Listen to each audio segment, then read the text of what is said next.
Hello. Thanks for being here with us for today's episode. My name is Jillian Vorce, and I'm host of the show. Here at One Handshake, we're about connecting people and creating opportunities. And today's guest has been doing this through the lens of consultancy and music for decades. Let me share a bit about his background first. So, he's based in the quaint state of Vermont in the US. Flip is the founder and owner of Business Culture Consultants. He believes that the true key to advancing an organization lies in having an aligned culture.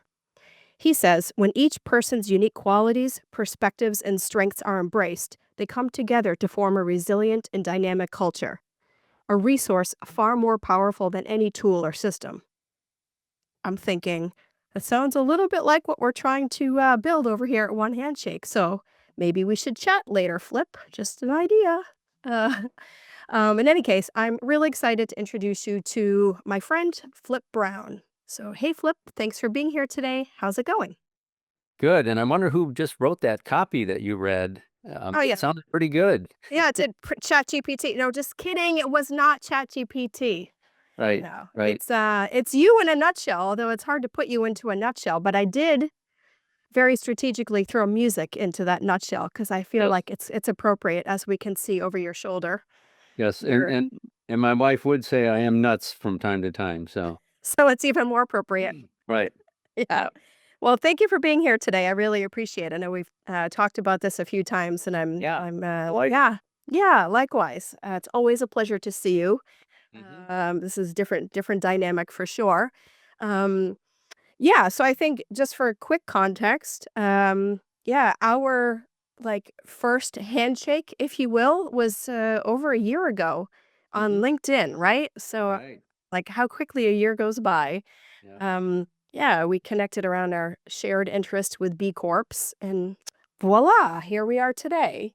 Yep. Cool. Not sure if you had this in mind. I surely did not, but here we are.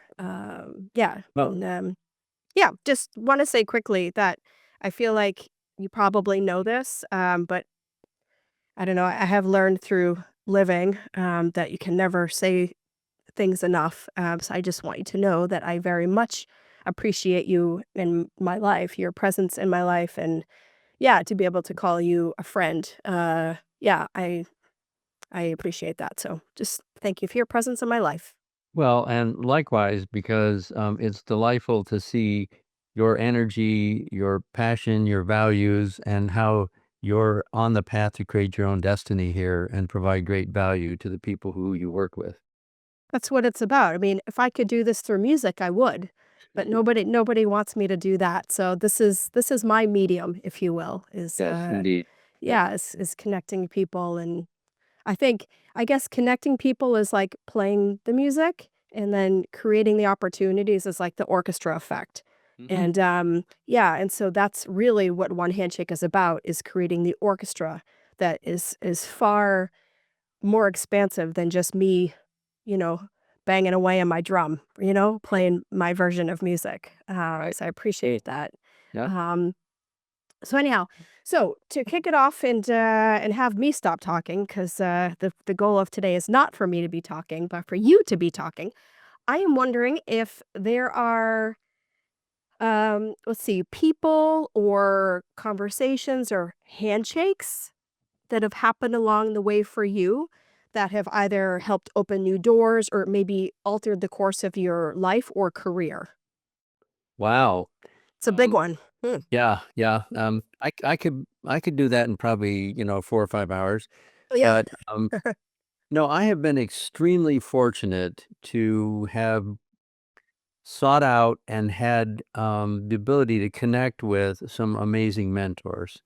Mhm. Um, people like the poet and author David White, who I got to work with, Marshall Goldsmith, who's a well-known coach who I was just amazed that he agreed to, endorse my book. Um, just lots of other, this term thought leader. Yeah, Mm, I always feel like it should be coupled with feeling leader as well, mm, um, because of the emotion that we experience. And I think that my clients have been some of my best teachers and mentors in terms of when I have the opportunity to work with individuals and organizations, you know, there is no perfection. There's no one size fits all cookbook. And so this iterative and sometimes transformational process of looking at the elements of how do we develop the awareness in the moment of our patterns of communication, interaction, and behavior so that we can experience greater meaning and fulfillment. And that leads to success and satisfaction. And that's true for my clients, but it's also true for me. Mm. So I'm just so fortunate to be in a continuous learning environment, which will never end for me. Mhm. And so I just feel so incredibly fortunate to be able to do this work and work with people who have integrity, have a desire to do positive good in the world, and who want to stop and not take themselves too seriously along the way. Mhm. Yeah, that's a key, right? The last one, not take ourselves too seriously. Yep. Yeah, that's one of my favorite kind of, yeah, I would say lessons I've picked up from you, among many others that we'll talk about maybe another time. But anyhow, interesting. So, in your work with organizations over the past 20 some odd years, I'm curious if the challenges that they experience, have you seen them evolve? Like, in other words, the challenges that they're experiencing today, are they different than they were 20 some odd years ago? Well, it's true in both sort of a yin yang way that the world is getting more complex. Hmm. And, the place that that frequently presents itself is in technology. And, the idea that you could have some program write, your next novel, no matter how well or not it would be, that really wasn't a possibility 20 years ago. And then the idea that you could have a team of individuals scattered all over the globe and be connected to them on a regular basis with, viable video and audio. Hmm. Um, Ironically, when I was an executive in the ski industry back in the 1980s, I remember waiting for a fax to be received and a return fax to be sent. That feels like Neanderthal times Hmm. compared to what we have now. So technology is one, but I also think that we're sort of in an interesting dichotomy where there are businesses who are only interested in a transactional approach. Mm. They want to sell products or services and they want to make as much profit as possible. And the human element is only in service to that and therefore is either expansive or expendable. Whereas the relational model of business is doing business with a positive sense of caring, compassion, well-being, values, and that it's how we do business, not just the business we do, Mm. that has become for many people, an important thing. And younger people want to use their dollars to support organizations that they feel aligned with. Mm. So, it's been sort of a yin yang. Um, and at the same time, I think one of the most destructive forces is unmitigated individual and capitalist greed. Mm. And I don't have the ability to make a lot of influence in that regard, but by working with individuals and organizations who believe the business should be a force for good, that's the best I could do. Hmm. So the latter that you referenced, companies, you kinda described companies that have a more relational, kind of context with their business as opposed to just straight up profit. Uh, Mhm. does it seem as though those companies are kind of more readily available or easier to find than they were 20 something years ago? Or do you think it's just that you have made a name for yourself or you attract those types of businesses or leaders now? How do you think about that? Well, that's an interesting question. I mean, I do think that there are more organizations that want to create a culture of belonging. And I I strongly relate to that and support that. I also think that I have been true to my values and mission, Mhm, and so I have no problem saying no to potential clients who don't have what I call the 3 essential ingredients. One is integrity, number 2 is what I call appropriate professional vulnerability, mhm, and number 3 is a willingness to go into the unknown. mhm, Because if you're going to really create significant change and sustain that, it can't be accurately or totally predicted in advance. mhm. Interesting. So wanted to ask, what's it like talking with, talking authenticity and culture and impact with large organizations? Like, I want to ask that, but I also wonder if you've kind of already answered it because if probably you're not going to be talking with organizations that don't meet your criteria. I think, I guess what's in the back of my mind is this idea about uncontrolled capitalism. And, there's, it's not hard to find, industries or yeah, lots of companies that are kind of full steam ahead, tunnel vision on just growth, growth, growth at all costs. Mhm, So maybe I have them in mind and I'm imagining what it might be like to talk with them about, the value of authenticity and culture and impact.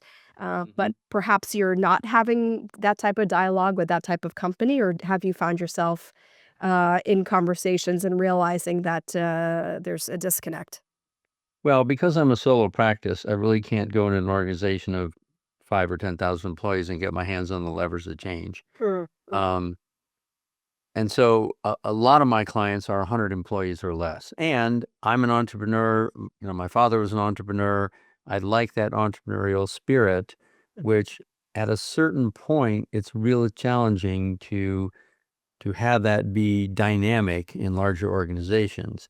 huh, Um, One of my colleagues and her husband coined the term entrepreneur, and those are the people inside large organizations who are driving change with very varying degrees of success. But I did have a international NGO nonprofit client that I did an 18-month project with. They had 1,600 employees in 22 countries, and I worked with the CEO, the executive team, and each of the departments. And it was just a really gratifying experience. They were on the front lines of the global refugee crisis. huh, So it was intense work for them, and it was an honor to support them. And it also, I do, one of the things I love about you being over there in Holland, in the Netherlands, is that here in America we don't tend to look out. We don't have that global perspective enough, in my opinion. Europe for centuries has actually been multicultural, in terms of even the just look at the food differences between the major European countries. huh, So I think there's been a broader appreciation of both commonality as demonstrated in the European Union, but also unique differences in features. hmm. Yeah, I can second that as, having moved to Europe just almost 4 years ago. Yeah, I often tell people that, what I'm so proud of and grateful for raising my son here is not only that he's, of course, trilingual, not of Mhm. course, but he's trilingual and he's 4, Right. but more so than that, he is, I wanna say, he doesn't see different because everybody is different. He's Mhm. surrounded by, so many mixed, families and cultures and languages and everything. He doesn't know anything different, and for that, I'm very, like, just, yeah, overwhelmingly grateful. Yeah. So, yeah, Well, in one way that that plays out in organizations is subconsciously we only hire people who look and act like us. sure. So there's a balance between hiring for cultural fit, but also hiring for cultural expansion. Mm, yeah, for sure, for sure.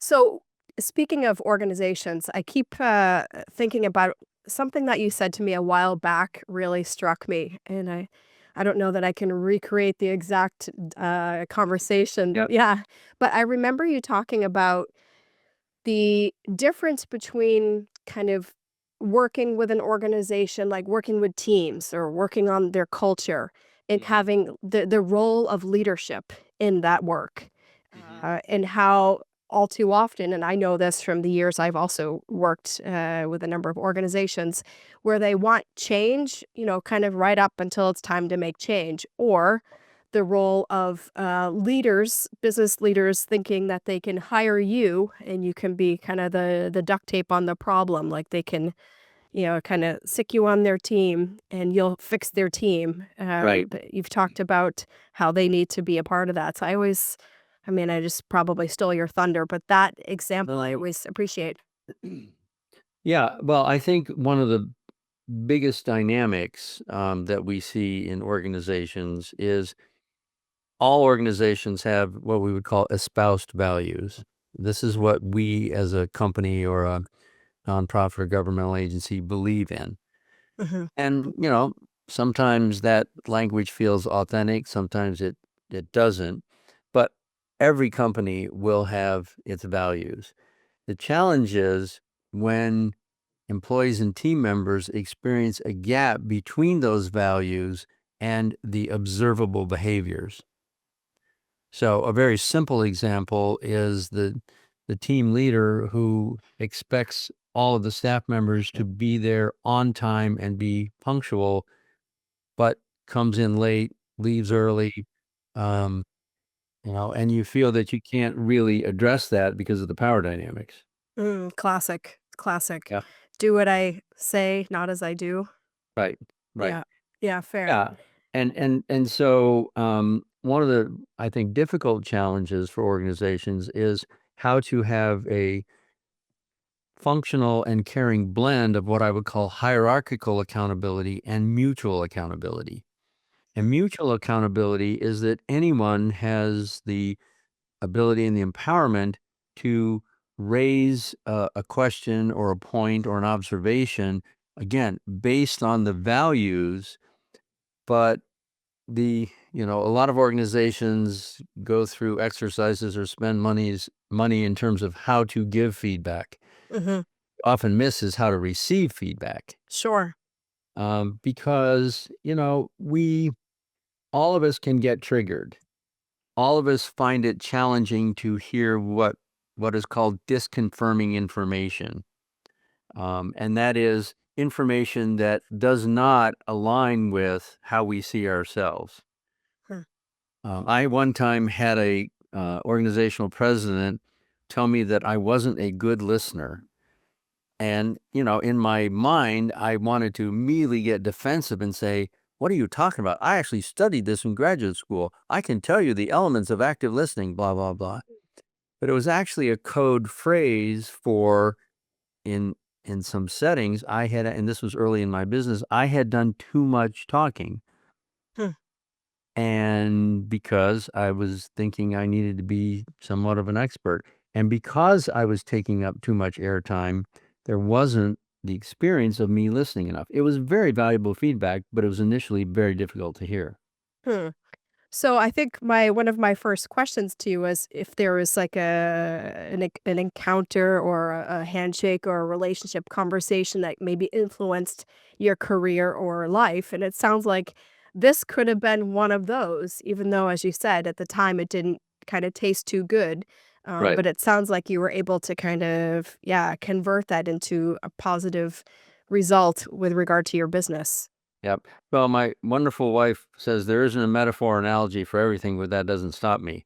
And so, being an avid organic vegetable gardener, when the season is over or the bugs get the plant or it just doesn't make it, I put it on the compost pile, and then that over time fertilizes the growth of the next season.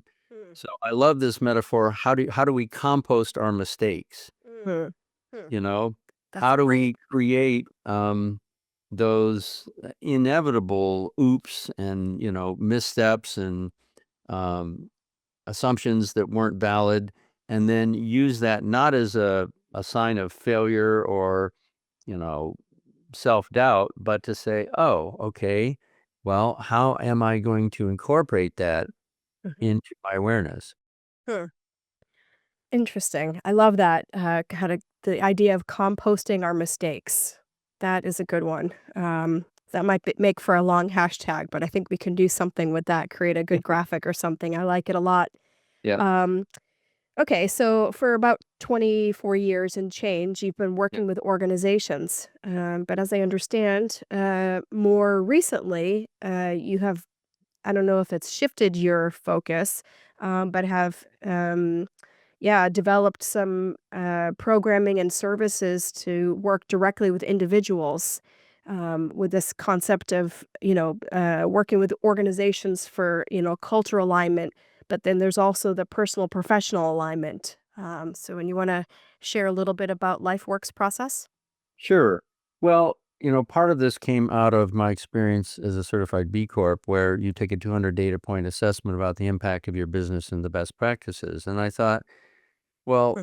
how would we do that on an individual level? How do we get a sense of all of our interests and areas of focus and energy outputs and commitments? Because many of us, we have what I call stacked positive or competing positive commitments. We say yes to this and that and that. And then the first person we said yes to doesn't forget that, but we sort of get swept along. Mm. And years ago, the last time I managed a team, we were doing a staff check-in, and a woman who was about to retire, very wise, when it came her time for check-in, she said, "Well, I don't like being underwhelmed because then I'm bored. I don't feel like I'm using my energy, but I also don't like to be overwhelmed because then I'm stressed out. Can't I just be whelmed?" Yeah. Yes.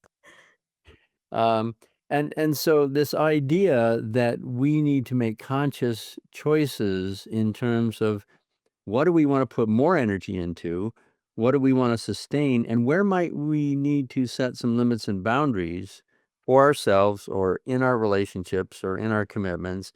So that's how the personal integration assessment came out. And it's been interesting that everyone who's taken it so far has found it to be a valuable tool for self-reflection because, I don't actually like this statement of bring your whole self to work. Hmm. Uh, and years ago, I was eating my lunch in my office, and my two staff members came to the doorway and said, "Flip, you've always said we could give you some feedback." And I said, "Sure." And they said, "Well, we have some." I said, "Great." They said, "Could you please not bring kimchi to work?" You know, the spicy Korean Yeah. rock cabbage, Yeah. Um, and I was like, "Oh, thank you," because it was stinking up the whole office. Now, that's a humorous example, but, um, you know, we have to take our whole self and channel it into the roles and responsibilities of work, Mm. um, which is one reason why we generally don't discuss our religious or political views. Mhm. That's part of who we are, but it's not relevant, and it usually can create, discomfort in the workplace. Hmm. Um, but we want to make sure that, and this is another area that I'm sort of have a pet peeve about, in that work-life balance assumes that those two things are somehow on a scale, and that they have equal weight. But we want our work to be full of life, but we want our life to be really separate from work at times. Mhm. And now I love asking people that I work with, when's the last time you went 48 hours with no cell phone or computer? And people just like, what are you talking about? Why would I do that? Right. Yeah. And so this concept of digital detox Mhm. or, analog time, um, I try to do 2 6-day unplugs a year. And about the millisecond day, your body goes, "Oh, no incoming, no to-do list. I get to actually relax." Yeah. It's quite remarkable. Yeah. Yeah, I love the work-life balance concept, because yeah, I now have the perspective that the work-life balance theory, um, exists. I don't mean to offend anybody when I say this, so I might, but the work-life balance is a theory that exists in the US, but Yep. being in Europe, I would say it's in practice.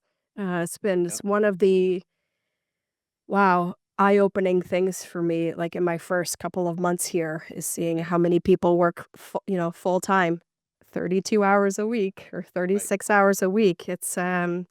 Yeah, it's interesting how I began to notice that there's a propensity to kinda overwork in this feeling of, like, I'm busy, I'm doing things, I'm in movement, I've got all these things, but wondering about how productive I am. Do I even like what I'm doing? Do I like who I'm doing it with? What is the Yep. purpose? Like, all of these other things. So that's something, a new perspective of life that I have received, in this transition to becoming European. Yes. Yeah. The question is, are you a human being or a human doing? For sure. Yeah, those are 2 different things. Yep. I was a professional doing machine for a long time. Yeah. Yeah, understood. Um, so as we begin to, I always use this analogy, I need a new one here, but round third base, thinking, because we've talked a bit about kind of organizations, and you gave, Mhm. a lot of kind of tips and insights and experience about working with organizations. But I'm thinking for those listening, Mhm. and as you know, that we also have folks from One Handshake that are waiting in the stables for us to have our fireside chat afterwards. Right. So for just folks that are listening, um, who may either work in large organizations and maybe feel that the culture could be improved, or for folks who aspire to help organizations of their leaders, Mhm. yeah. Any advice? I mean, it's kind of a big one, but just, yeah, any advice on where to start or how to approach this desire? Well, it's interesting because a lot of people feel that they need to get credentials. And yeah, it's kind of nice to have. And if those credentials represent functional toolboxes that are part of your professional identity, then that's great. I have some of my own. But it's really about how we show up, our presence, and our courage to initiate healthy risks and difficult conversations. Because if we're looking for validation, um, that's generally not a good motivator. If we're looking for someone else to make change so that we can feel okay, that's a lovely setup for frustration. Yeah. One of my all-time favorite book titles, and it applies both at work and at home, is "We'd have a great relationship if it weren't for you." Yeah. Yeah. Eh, Yeah. and so we get stuck in fault and blame when the starting point is, what contribution might I be making to this situation? And avoidance is a contribution. We Mhm. don't think of Mm. it that way. Sure. So, where are the places where we can both feel supported and challenged so that we can both support and challenge others? Hmm. And, and if folks feel like they could benefit from or want to explore further the personal inventory assessment, Yep. they can check that out. You wanna share the website? Sure. It is integrationprocess.net, Okay. or they can just email me at flip.brown@icloud.com. Okay. And we'll put those links, also in the show notes. And then otherwise, if they'd like to connect with you, is LinkedIn also a great place for that? Sure. Yep. Okay. Yep. Yeah, I'm very active on LinkedIn. Super. Yep. All right. Well, any last thoughts, closing words, anything that you want to sneak in there that we didn't cover yet? Well, Jillian, in our conversations over the time we've known each other, Yeah. it is like we have our own instruments and we do jam. We do jam. Yep. We do. We do. Yeah. And I have, yeah, you've shared so many amazing analogies and insights. I really so thoroughly enjoy our conversations today included. Yeah. It's Yeah. different that we've got people listening in, but I'm always, yeah, happy for the chance to see you and talk with you. So, well, yeah. Likewise. And once again, thanks for taking the time to be here with us today. And so, yeah, stay tuned for future episodes of One Handshake. And if you're eager to check us out, you can do so at onehandshake.co. And we'll catch you next time. Cheers.